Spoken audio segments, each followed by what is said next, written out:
LWO1 WeatherNet. Liftoff conditions looking pretty good. ESTS is ready for launch. Ignition. Liftoff. Falcon 9 has cleared the tower.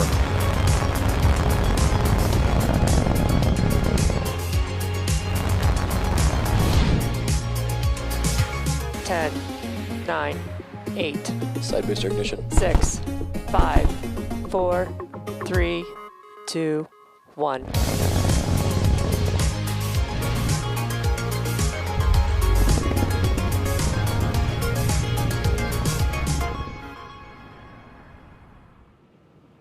Good evening. It's Monday, February 15th, and you're looking at a live view of Falcon 9 as it awaits its 10:59 p.m. Eastern Time launch from Pad 40 at Cape Canaveral Space Force Station. My name is Jesse Anderson, a lead manufacturing engineer here at SpaceX, joining you from our headquarters in Hawthorne, California. You're watching a live webcast for our 19th Starlink mission and our 5th launch of 2021. If you've been following along, after just a few short weeks, it's already been a very busy year for us here at SpaceX. We've completed our second high-altitude flight test of a Starship prototype and also announced some really exciting news on our progress in human spaceflight. I'll share some of those highlights a bit later in the webcast. If you've been following along Starlink development, then you know that Starlink is a constellation of multiple satellites that orbit the planet at about 550 kilometers and have the potential to service the entire globe. Because Starlink does not rely on traditional ground infrastructure, it is ideally suited for areas of the globe where connectivity has typically been a challenge or non-existent, such as rural or remote communities. Today, more than 18 million Americans live in areas without access to high-speed internet. Yet internet connectivity is now more important than ever as so many people are working from home or participating in remote schooling. With Starlink, people can get online in a matter of minutes after receiving the kit in the mail. Starlink is now delivering initial beta service for both domestically and internationally, and will continue expansion to near global coverage of the populated world in 2021. If you're interested in service, we recently started taking orders on a first-come, first-served basis. To reserve your spot in line, you can now put down a $99 deposit that's fully refundable. Head over to starlink.com for more information. With our team's go for launch, Falcon 9 started loading propellants at T-minus 35 minutes, and at T-minus 11 minutes, currently all systems are green for an on-time liftoff at 10:59 p.m. Eastern Time. With that, let's take a closer look at the rocket on your screen.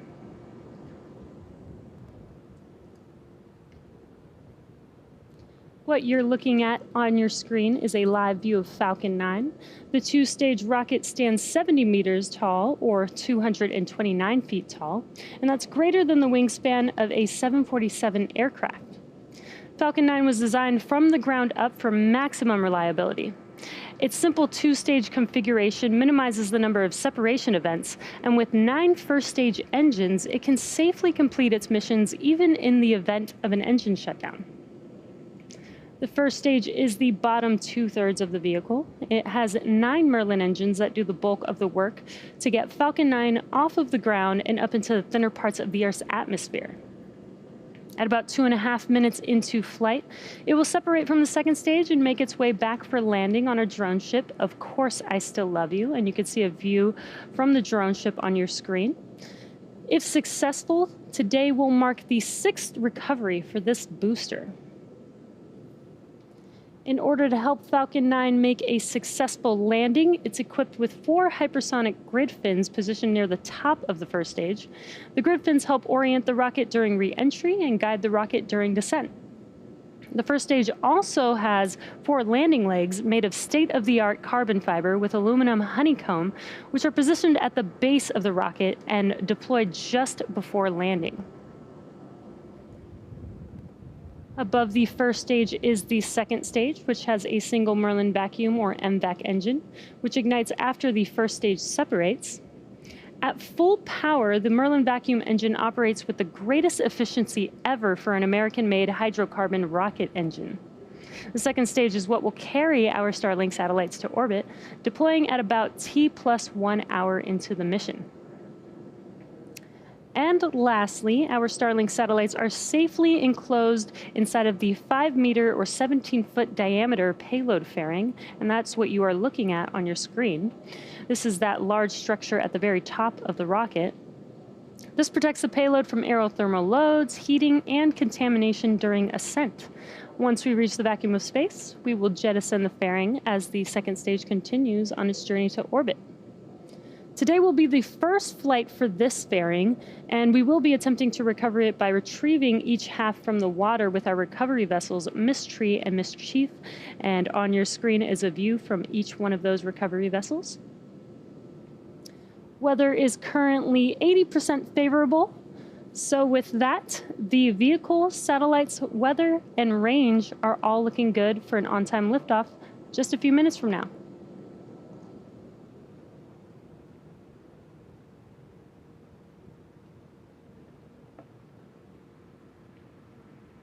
As I mentioned earlier, it's been a busy few weeks here at SpaceX.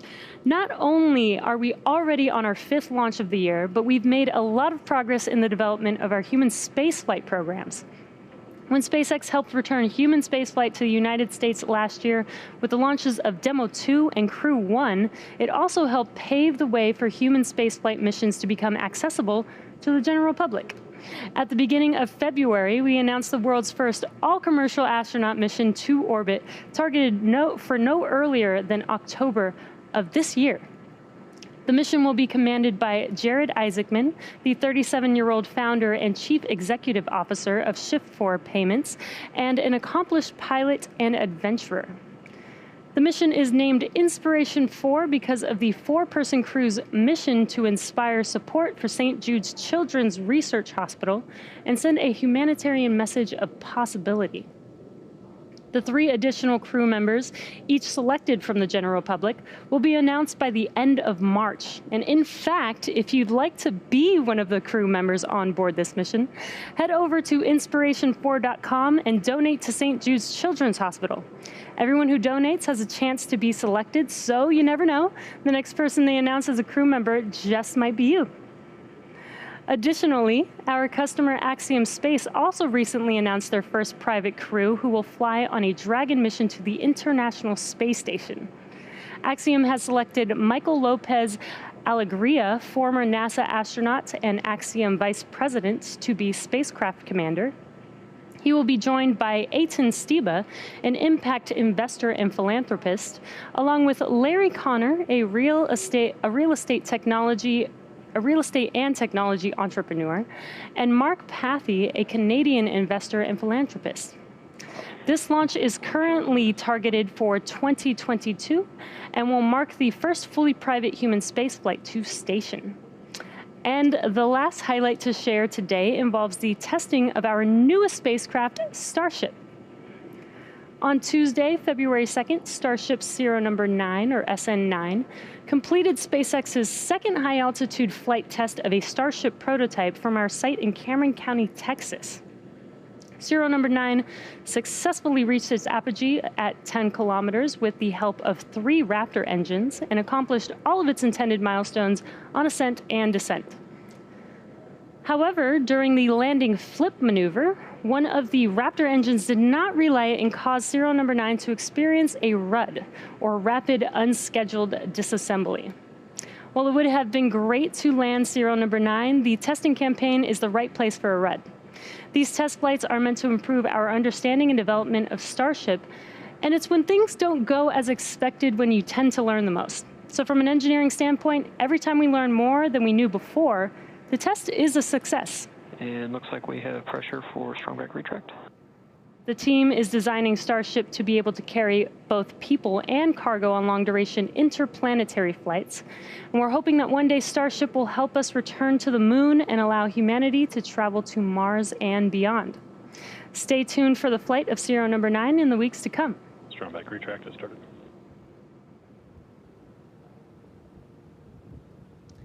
Now we're currently just under 4.5 minutes from liftoff, and Falcon 9 is now moving into the final stages of the countdown.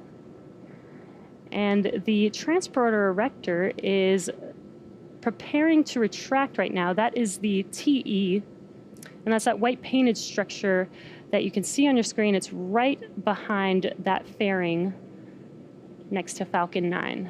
There you can see a better view of the transporter erector. And the clamps will open up first, and then the transporter erector will then begin to retract away from the rocket slightly. And at T0, hydraulics pull the TE farther away from Falcon 9 as it lifts off. And it may be a little hard to see, but it is slightly moving back right now. Now the TE provides liquids, gases, electrical connections to the second stage, as well as air conditioning to the payload. And the first and second stages are both nearly fully loaded with 1 million pounds of kerosene fuel and liquid oxygen. Super chilled liquid oxygen is our propellant oxidizer. And those white clouds that you can see around the rocket are the moist Florida atmosphere condensing around the areas where the cold gaseous oxygen is venting overboard. Now, first stage should finish prop loading at should have already finished prop loading at T-minus 3 minutes. Stage 1 LOX load complete. And there's that call out for stage 1 LOX loading complete.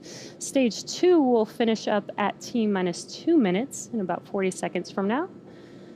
Falcon 9 is in startup at T-minus 60 seconds, and this means that the rocket's autonomous internal flight computers have taken over the launch countdown.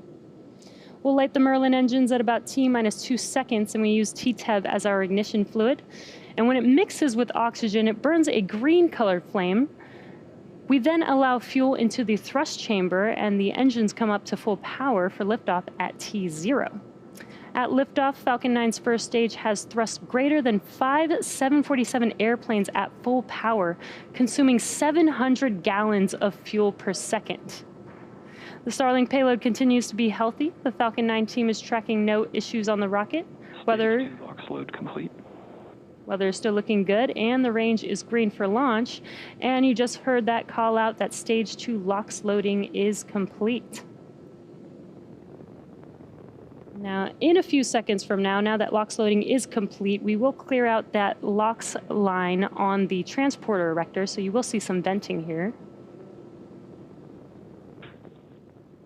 Ground gas closeouts have started. And there you can see the venting on your screen. And at T-minus 1 minute, coming up in about 15 seconds, Falcon 9 will be in startup, and the first and second stages will begin to pressurize for launch.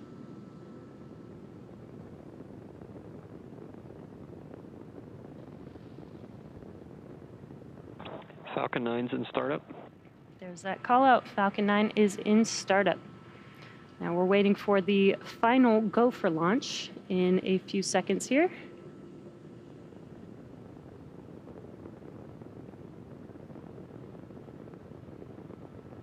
Falcon, Starlink, LD is go for launch. And there is that call out that we are go for launch. So at T-minus 30 seconds.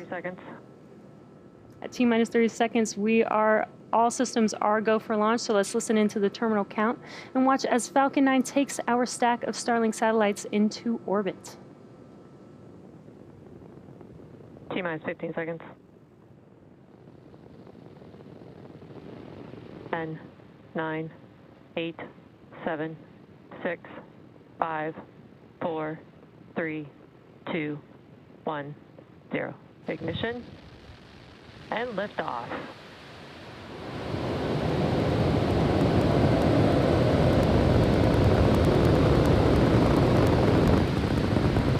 Stage 1 chamber pressures are nominal.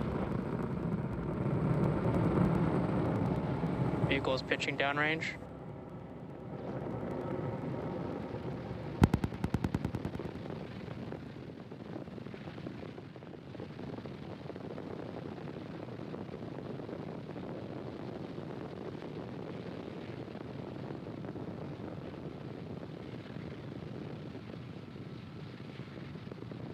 At T plus 40 seconds into flight, Falcon 9 has successfully lifted off Telemetry are nominal. from Space Launch Complex 40 at Cape Canaveral Space Force Station, carrying our stack of Starlink satellites to orbit. Now we are throttling down that first stage in preparation for Max Q. Max Q stands for... And there's that call out for Max Q. This is the largest structural load that the vehicle sees. Now, coming up in about a minute, we'll have 3 events happening within seconds of each other. That'll be main engine cutoff, or MECO, stage separation, and SES1, or second engine start 1. Now, MECO is where all 9 of the M1D engines shut down, and that slows the vehicle down in preparation. Vehicle is following a nominal trajectory. That slows the vehicle down in preparation for the second event, stage separation. MVAC engine chill has begun. And stage separation is where the first stage separates from the second stage. First stage will make its way back to Earth, while second stage continues on its journey with SES1, or second engine start 1. And that's where we light up the MVAC engine, and it will propel the second stage along with the Starlink satellites to orbit. And we're just under 30 seconds away from those 3 events. Again, that is MECO, stage separation, and SES1. And we've got a really cool view of the first stage and those 9 Merlin 1D engines burning bright.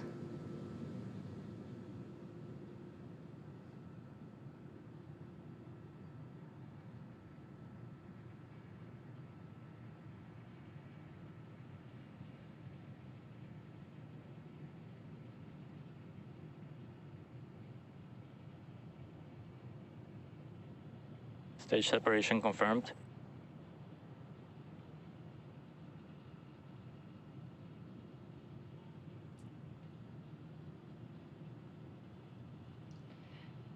And there you saw MECO and stage separation. On your left-hand screen is the first stage, with the right-hand screen being the second stage. And you can see SES1, that MVAC engine is now glowing bright red there. And in a few seconds from now, we should have fairing deploy. Separation confirmed. And there you could see on your right-hand screen, the fairing has deployed. As a reminder, we will be attempting to recover the fairing halves today with our recovery ships Mystery and Mischief.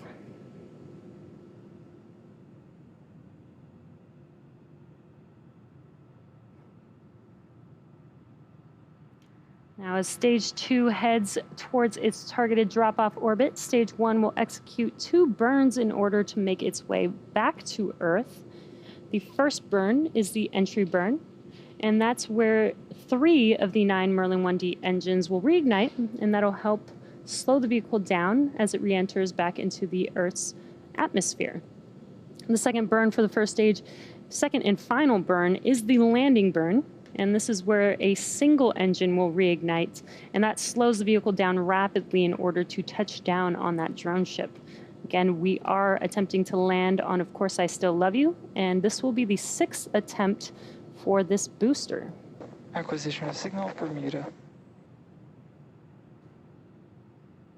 Now on your screen is a live view of that second stage. This is the Merlin vacuum engine. This engine has about 220,500 pounds of thrust in a vacuum.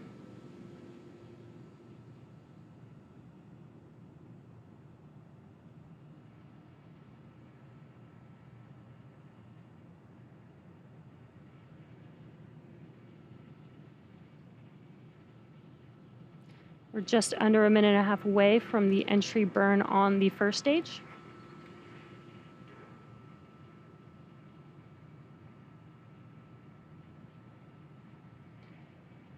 Again, the first stage will perform 2 burns.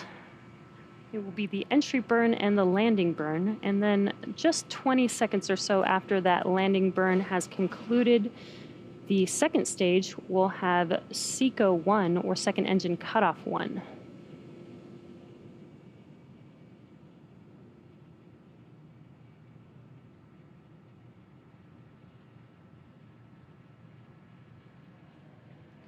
Stage 2 is still on a nominal trajectory. This is carrying our Starlink satellites to their targeted orbit.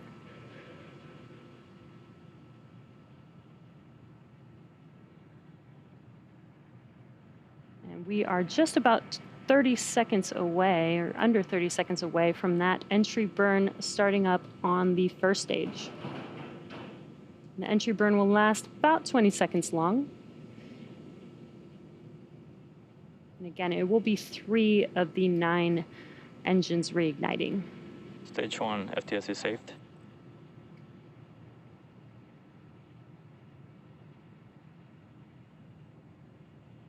Stage 1 entry burn started. And there you can see on your left-hand screen as that view lights up, those 3 engines are burning bright, helping to slow the vehicle down as it enters back into the Earth's atmosphere.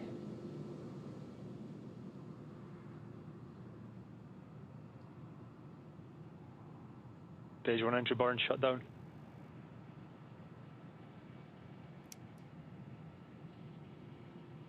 We did have a call out for entry burn conclusion.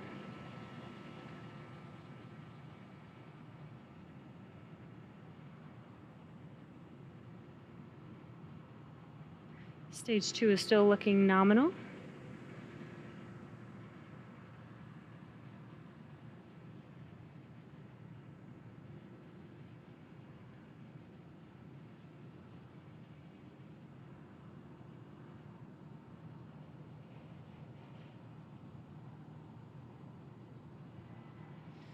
We're just under 30 seconds away from the landing burn beginning on the first stage.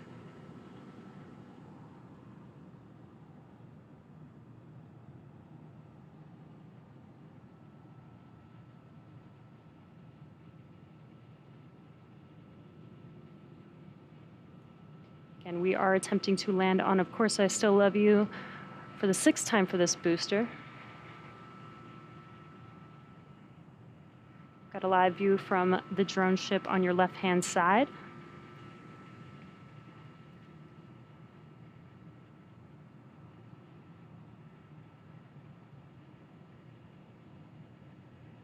We did get a little bright glow, but no longer see a flame there.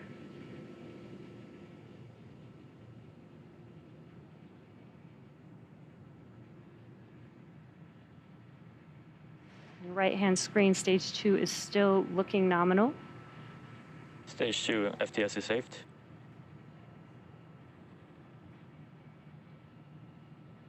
And it does look like we did not land our booster on Of Course I Still Love You tonight. It is unfortunate that we did not recover this booster, but our second stage is still on a nominal trajectory. And there's that call out for SECO, as I mentioned earlier. That is second engine cutoff 1. Again, we are doing 2 burns for this MVAC engine. Nominal insertion orbit. And there's that. Loss of signal at Cape. There's that call out for a good orbit. So now stage 2 is going to coast in this orbit for the next 35 minutes or so. So we'll see you back here at T plus 45 minutes for a second stage relay.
Acquisition of signal, Newfoundland.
loss of signal Bermuda.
Expect loss of signal, Newfoundland.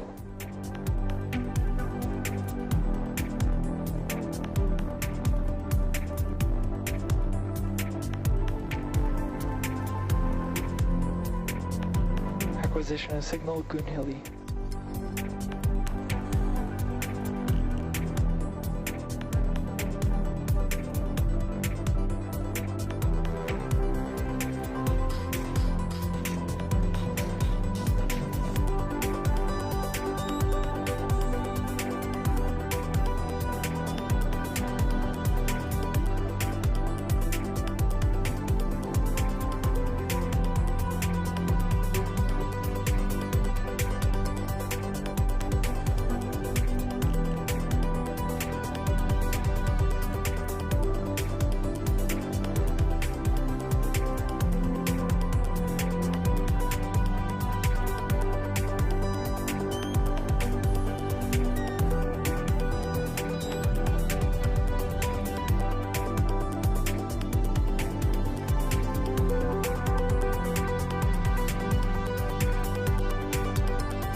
to signal Goonhilly.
Acquisition of signal, Diego Garcia.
Welcome back to the webcast for Starlink.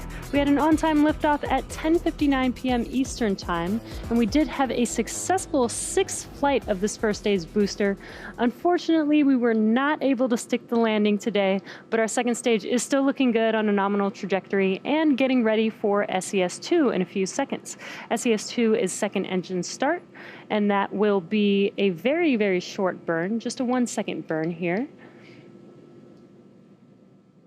And this 1-second burn will get us to our targeted drop-off orbit.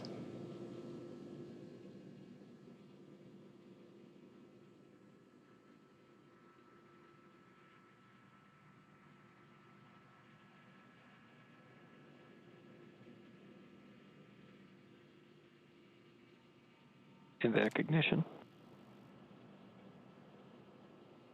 And there you could see when we had a live view that very, very short burn. It did not look like much, but just that 1-second burn is Insertion. that 1-second burn is all we need, and we got good confirmation of good orbit. So we do have another 18-minute coast phase before we deploy our next batch of Starlink satellites into orbit. During this time, the spacecraft will start to spin along its central axis, giving the Starlink satellites the momentum that they need to space themselves out over time after they deploy. While this happens, sit back and enjoy the space jams. We'll see you back here at T+1 hour and 4 minutes.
Lost the signal, Diego Garcia.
Acquisition of signal, Tasmania.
Welcome back to our Starlink mission. We did have an on-time liftoff tonight at 10:59 p.m. Eastern Time and a successful sixth flight of this first stage booster. We were not able to land the first stage, which is a bummer, but our second stage did have 2 successful burns of the MVAC engine and is now getting ready to deploy our Starlink satellites in a few seconds.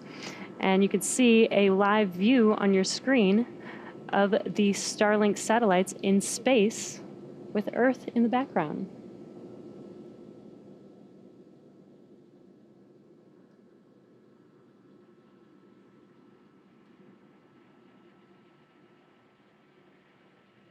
Second stage did start to spin along its central axis to give the Starlink satellites the momentum they need to space themselves out. Starlink deploy confirmed.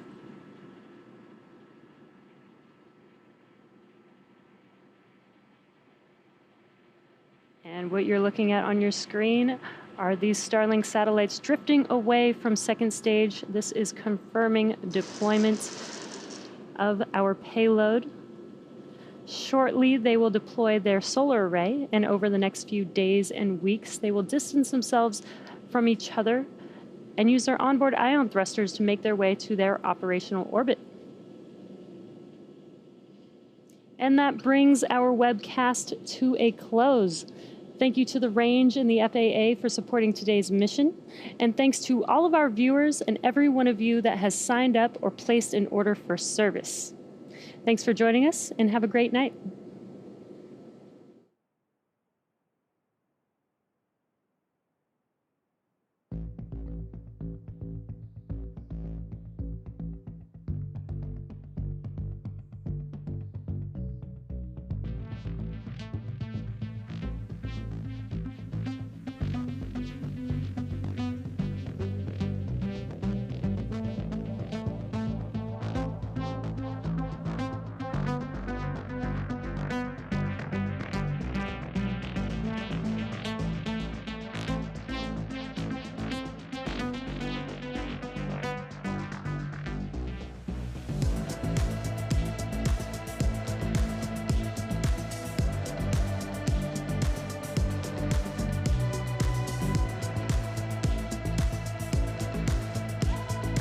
Expected loss of signal, Tasmania.